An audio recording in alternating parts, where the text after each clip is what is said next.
All right, let's jump right into this. Welcome to today's Explainer, where we're going to unpack the story of a place that is honestly built on a massive paradox. We're looking at the Netherlands.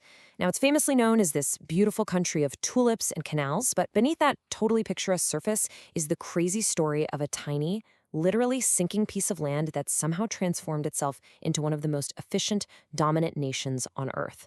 It is a masterclass in human ingenuity, and I'm super excited to break down exactly how they pulled it off. 40%? Seriously? Just think about that number for a second. If it weren't for an absolutely massive 1,400-kilometer seawall built along the ocean, 40% of the Netherlands would simply drown. The country actually sits below the surface of the North Sea, which means the ocean is constantly, every single day, trying to reclaim the land. But through relentless, incredible engineering, they just keep holding the water back. And this constant existential battle against nature, it has completely shaped their national identity. Now, this total mastery over their borders takes on a completely different, honestly kind of comical form down south. Have you ever eaten in two countries at once? Because, believe it or not, on the border between the Netherlands and Belgium, you actually can. The border here isn't some heavily guarded, intimidating fence. Instead, it's just these simple street cross lines with an NL for the Netherlands on one side and a B for Belgium on the other. It literally divides cafes and even individual houses right in half. So you could be sitting at a table eating your meal in the Netherlands, while your friend sitting directly across from you is technically eating in Belgium. How cool is that? Okay, quick aside, because before we go any further, we absolutely need to clear up a massive global misconception. You hear people call the country Holland all the time, right? Well, the country is actually the Netherlands. It's made up of 12 provinces, and Holland only refers to two of them, North Holland and South Holland. Basically, centuries ago, the kings and merchants in those two specific provinces became incredibly wealthy and powerful, making the region famous worldwide. So the name just kind of stuck globally. But technically speaking, Holland is just a small piece of the wider Netherlands. So that historical wealth we just talked about, it originally stemmed from the land. But here's the crazy paradox. The entire country is 4 times smaller than Pakistan's Punjab province. It is tiny. But despite having such a minuscule landmass, they are somehow the second largest global exporter of vegetables and flowers in the entire world. They use this miraculous, modern agricultural efficiency to squeeze maximum yield out of every single inch of soil. And that insane efficiency translates into unmatched market dominance. We are talking about earning 2 billion euros annually just from exporting flowers and flower bulbs alone. They didn't just casually participate in the agricultural market. They practically engineered the whole thing to perfection. Now, if you look at the demographics of the people driving all this innovation, you'll find a highly secular society. Nearly 60% of the population identifies as having no religion. And this secular majority has directly shaped their modern society and legal system. For instance, because the vast majority live their lives outside of strict religious frameworks, the Netherlands famously became the very first nation in the world to legalize homosexuality. It's a society deeply, deeply rooted in progressive, secular law. But when it comes to everyday Dutch culture, there's one specific statistic that I think defends them more than anything else. 22 million. That is the number of bicycles in the country. To put that into perspective, the actual human population of the Netherlands is less than that. There are literally more bikes in this country than actual people. It is an absolute everyday paradise for cycling.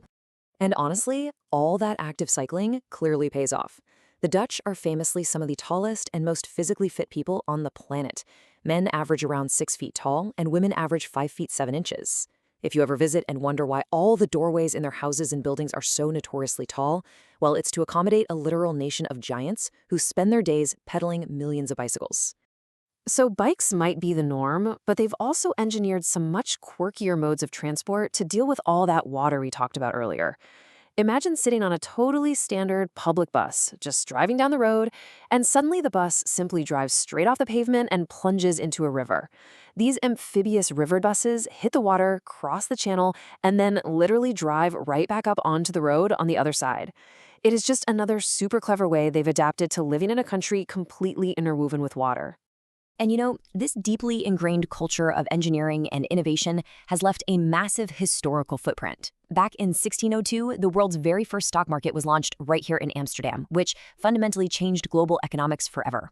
Then, in 1642, a Dutch explorer named Abel Tasman discovered New Zealand and Australia, which, by the way, is exactly why we have the Tasman Sea today. Fast forward to 1891, and the mega corporation Philips Electronics was founded here by a father and son. So for centuries, they've been pushing the absolute boundaries of global business and exploration.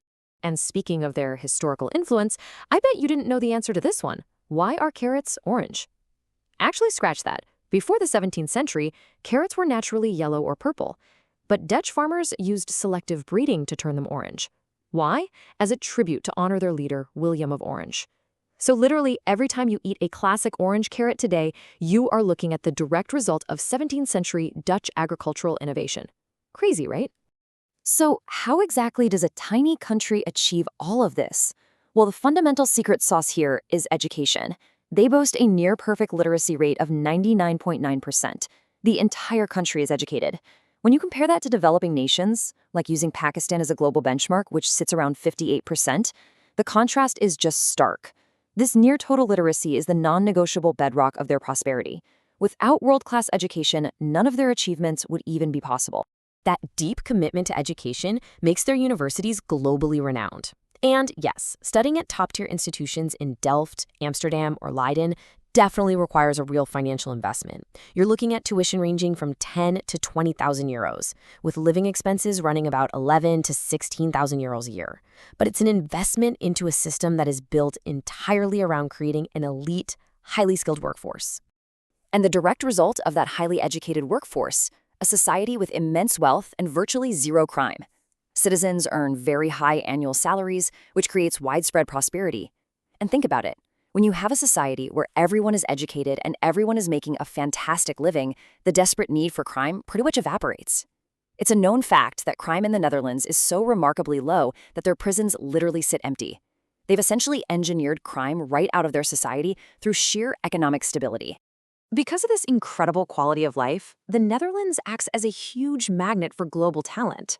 Hundreds of thousands of expats from places like India and Pakistan have successfully anchored themselves here. They're drawn in by powerful exchange rates and just immense economic opportunity. It's a fantastic place to build a career. But it's certainly not just a hub for workers. Amsterdam alone pulls in over 9.2 billion euros annually from tourism. And the country as a whole is projecting a massive 40 million annual visitors by the year 2030. It's totally wild to think that this booming megacity, now known all over the world as the Venice of the North, started as a humble 14th century fishing village. Today, it features 165 beautiful interconnected canals and a really vibrant world-famous nightlife. When those millions of visitors arrive, they're basically stepping into a living museum. From the stunning art at the Rijksmuseum and the rich history of the Royal Palace to the super interactive Nemo Science Museum, visitors are just completely spoiled for choice. Honestly, just wandering past those iconic, colorful canal houses and vast fields of tulips is enough to make absolutely anyone fall in love with the country. Which kind of brings us full circle to our final thought for today's explainer. How can a tiny, sinking piece of land, a place that is constantly fighting off the ocean, achieve such staggering global efficiency and success? Well, the answer we've uncovered today is pretty clear. When brilliant education meets relentless innovation, even the most impossible geography can be conquered.